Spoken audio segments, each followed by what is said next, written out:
So, you worried about terrorism? I just got done listening to. I just turned him off because he irritates me after a while. Listen to Eric Erickson. Do you all listen to him? I don't. I never listen to talk radio anymore unless I'm in the car, and I'm not in the car that much alone. But I don't. He just. I don't like him. And I haven't listened to much since Rush left. I kind of liked Diana Lash because she was funny and she was smart. But this guy Erickson, if I'm wrong about that and you guys like him, let me know what you think. That's all right. But he was going on and on about the fact that Christopher Wray, the head of the Phoebes, the guy who doesn't seem to know anything and either covers up or lies about the things that he apparently does know, that he has come out again. I mean, how often has he come out and said this, right? That our major fear, our major threat is terrorism on the homeland, either about those coming across the southern border or homegrown radicalized terrorists here in the United States that are being inflamed by the wars in the Middle East and Ukraine and Israel and all that kind of stuff. And he's very concerned. He's very serious about this. And, Christopher Wray is one of those guys. And, anytime you get up into the top levels of anything, they're no longer what they are supposed to be. They are politicians. They're not law enforcement. They're politicians. They're not military. They're politicians. And so, they're preaching to the choir. They are putting out this information for domestic consumption. They're gonna raise the flag and see who salutes it, that kind of thing. And so now he's telling us that terrorism is what we need to be the most concerned about. Well, what do you think? Do you think that terrorism is what we need to be the most concerned about? I don't. I think that it's our own government that we need to be the most concerned about, and we need to be very careful of what news we consume and what we believe and what we think about it. And we need to understand that if they're playing a tune, it's a tune they want us to dance to, and we just have to figure out the purpose behind it, and also what they're trying to take our mind off of. What are they trying to take our mind off of? Well, Biden apparently just signed this big bill that's sending billions of dollars to Ukraine. Ukraine. You remember Ukraine, right? That country that we have to secure, that we have to protect, that we have to defend. We have to defend their border because their border is the most important border in the world. Our border is their border, like that idiot said, right? And Ukraine, the greatest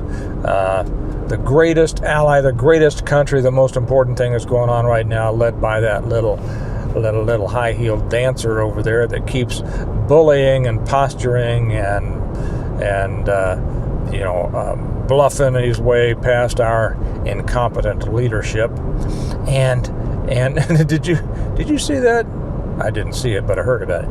All those Congress people waving the Ukrainian flag in the House when they passed this $95 billion that we don't have money for. It's charged to my grandkids and your grandkids. If this country lasts that long, which I have my doubts about. So yeah, the Ukraine, the money laundering capital of the world, the country that holds the Biden secrets, the country who was the center of human trafficking, the country in which all the gain-of-function biolabs are, that country. Yeah, that country. Well, we're sending billions. Is it 60 billion to them? And it's 18 billion to Israel, and nothing to our border, right? Yeah. Well, of course, but our main concern needs to be terrorism in our country, because of the people who are being radicalized here and who are coming across our southern border. That's what keeps him up at night. That's what keeps Chrissy up at night. You know, the sad part is when you listen to a liar, you can't blame the liar. Yeah, I used to have a saying, and I came up with this saying when I was 22 years old. And I would tell guys who were always whining and complaining about stuff in their lives, and I'd say, you know, if you slip on a wet rock, don't blame the rock. That's the nature of a wet rock, is to be slippery. Stop stepping on wet rocks. Simple as that. And if you listen to a liar, don't blame the liar. That's the nature of a liar. Put the blame at the doorstep of those who believe the lies, who, as a result of their monumental ignorance, continue to believe what they're told about these kinds of things. I'm headed out right now out to a community, the Kansas City Community Garden, to pick up a bunch of seedlings. So I'm in traffic.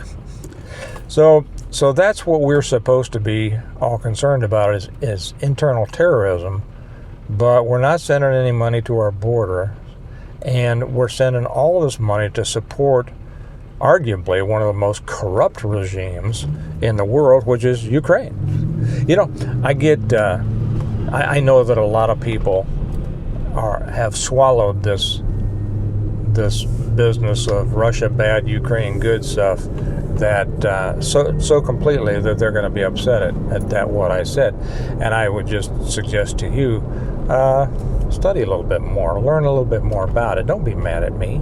If you think that I'm wrong, go study it.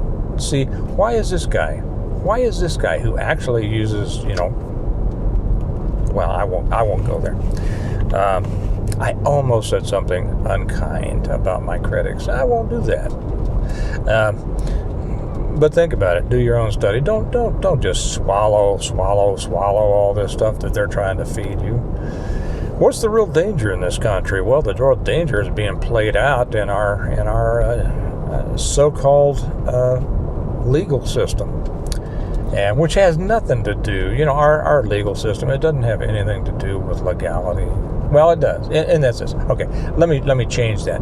It has to do with legalities, not justice. It's not a justice system. It is a system that's used by those with political power to work against those they don't like, or for whatever reason. And there's been different groups, you know, that fall into that category for a long time. Right now, it's being directed towards Trump and Trump supporters and things like that. And if you want to know what the true danger is, our biggest threat, it's what's going on in our so-called judicial system. The whole system has been weaponized. If Trump doesn't prevail in this, this country continues to go down at whatever speed, I don't know. I mean, we've been you know, going downhill slowly for a long time. Some people would argue we're going downhill fast. Well, sometimes fast, sometimes slow, but we've been on a decline you know, for a long time. We get brief periods of reprieve, but not very much. We never make back all the territory that we've lost. And so if Trump doesn't prevail in this, and if Trump doesn't get in, and I don't care, you know, what you think about Trump, you know, we're not voting for a saint.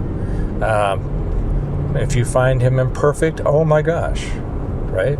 Okay, how do people who know you find you? Because I'll tell you what, I'm not perfect, and neither are you.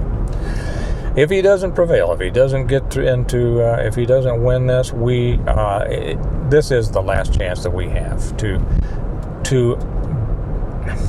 I won't say save this country, because I believe it's beyond saving. I believe it's beyond salvage, unless something, you know, drastic happens that is beyond what I can see right now.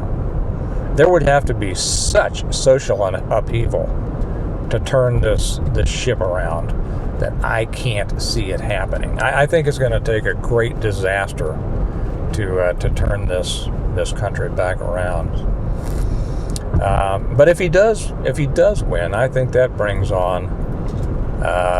It depends on what he does. I know there are a lot of people say he's not going to do anything, and I understand that, because he didn't do a lot of the things that I think he should have. I think he made very poor choices in personnel, and I think that he didn't get rid of people. He picked the wrong people. He didn't get rid. For a guy that made what most people first thought of him or learned about him from, saying you're fired, he didn't fire enough people fast enough. And that's where most of the damage happened.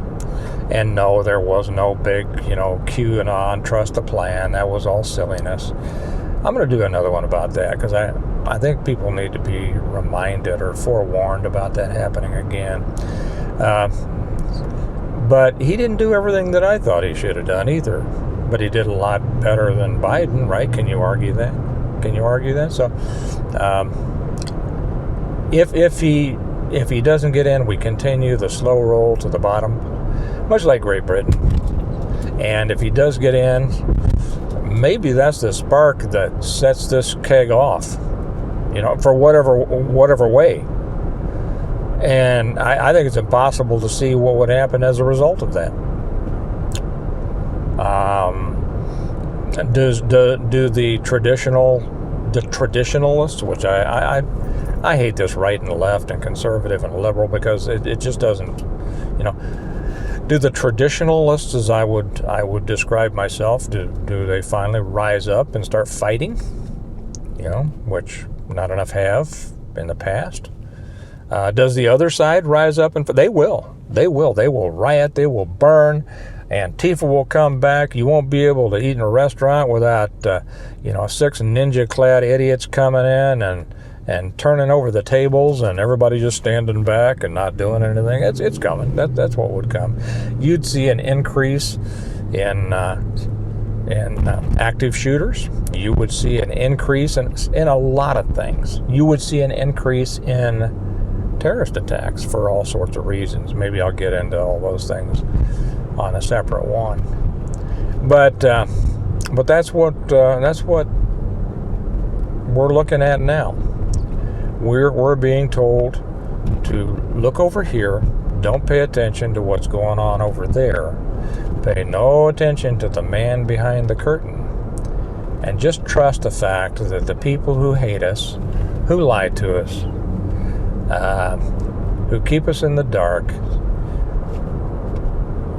who want to be our lords and masters, are doing the best for us, and we needn't to worry about it. We just need to worry about what they tell us to worry about. Okay, so that's what's going on today. What are you worried about? I'm not worried about anything. I am just waiting to see what's going to happen so that I can decide what to do.